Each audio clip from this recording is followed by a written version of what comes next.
नमस्कार, डीएनएक्स प्रेरणा में आप सभी का स्वागत है। 3 बार के ओलंपियन और पद्मश्री से सम्मानित महान धावक मिल्खा सिंह का निधन हो गया। पिछले दिनों वह कोरोना संक्रमित पाए गए थे। उन्होंने 51 वर्ष की उम्र में अंतिम सांस ली।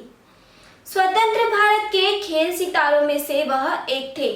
उन्होंने 1 दशक से भी अधिक समय तक ट्रैक एंड फील्ड इवेंट में अपना दबदबा कायम रखा। संभवतः वे एक ऐसे खिलाड़ी थे जिनके जीत पर पाकिस्तान भी खुशी मनाता था। उनके रफ्तार की दुनिया कायल थी। आइए जानते हैं इस वीडियो में उनके जीवन सफर के बारे में। 20 नवंबर 2029 को पाकिस्तान के फैसलाबाद में जन्मे मिल्खा सिंह 1947 में दंगों में खून खराबे के बीच जान बचाकर भारत आ गए। इस दौरान माता पिता को भी खो दिया। मिल्खा सिंह को बचपन से ही खेल की दुनिया में दिलचस्पी थी। वे भारत आने के बाद सेना में शामिल हो गए थे, जहां से उनका करियर चमक उठा। लेकिन आपको यह जानकर हैरानी होगी कि मिल्खा सिंह को सेना ने 3 बार खारिज कर दिया था। वह चौथी बार में चुने गए थे। उन्होंने सेना में रहते हुए अपने कौशल को और निखारा। मिल्खा एक क्रॉस कंट्री दौड़ में 400 से अधिक सैनिकों के साथ दौड़े थे, जिसमें वह 6ठे स्थान पर आए थे। यही वो वक्त था जब उनकी किस्मत बदल गई और मजबूत करियर की नींव पड़ी। इसके बाद उन्होंने कभी पीछे मुड़कर नहीं देखा और लगातार अपनी छाप छोड़ी।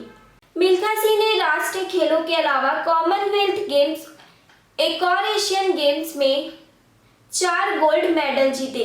मगर क्या आपको मालूम है कि मिल्खा का फ्लाइंग सिख नाम इन उपलब्धियों की वजह से नहीं बल्कि पाकिस्तान के धावक को हराने की वजह से पड़ा था। दरअसल मिल्खा ने लाहौर में पाकिस्तान की चोटी के धावक अब्दुल खालिक को शिकस्त दी थी, जिसके बाद पाकिस्तानी प्रधानमंत्री फील्ड मार्शल अयूब खान ने द फ्लाइंग सिख नाम दिया था।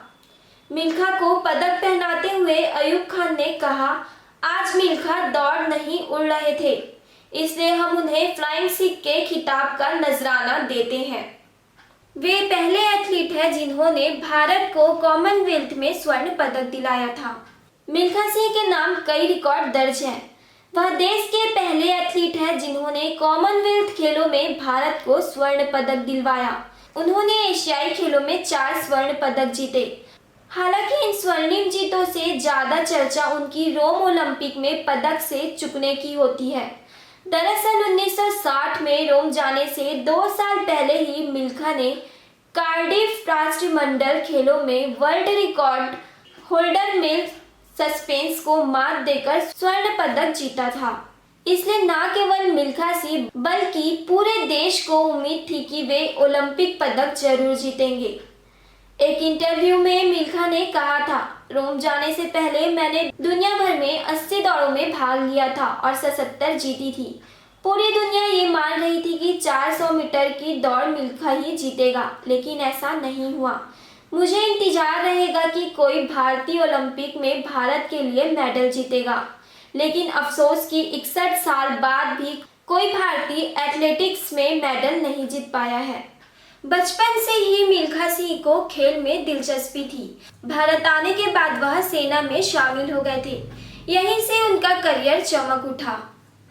मिल्खा सिंह ने अपनी लंबी जिंदगी में कई उतार चढ़ाव देखे, लेकिन 3 मौके ऐसे थे जिन्होंने उन्हें रोने पर मजबूर कर दिया था।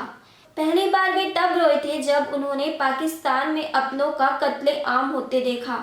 इसके बाद 1958 में कॉमनवेल्थ गेम्स में देश को गोल्ड दिलाने के बाद वे रो पड़े और खुशी के मारे वे अपने आंसुओं को नहीं रोक पाए। तीसरा मौका तब आया जब उन्होंने अपने ऊपर फिल्माई गई स्टोरी भाग मिल्खा भाग को देखा। फिल्म को देखकर उनकी यादें फिर से ताजा हो गई और वे रो पड़े। मिल्खा सिंह की आत्मकथा the race of my life पर आधारित उनकी बेटी सोनिया सनवलका द्वारा लिखित फरहान अख्तर स्टारर फिल्म एक बड़ी ब्लॉकबस्टर फिल्म थी। मिल्खा सिंह ने 1 रुपए में फिल्म के राइट्स बेचे थे। इनमें एक क्लॉज था कि फिल्म की कमाई का 10 से 15% हिस्सा उनकी चैरिटेबल ट्रस्ट को डोनेट किया जाए। 4 बार के एशियन गोल्ड मेडलिस्ट ने उम्मीद जताई थी कि उनकी बायोपिक एथलीटों की भावी पीढ़ी को नेवर से डाई के रवैयों को अपनाने और सभी बाधाओं के खिलाफ देश का नाम रोशन करने के लिए प्रेरित करेगी। उन्होंने कहा था कि आप जीवन में कुछ भी हासिल कर सकते हैं।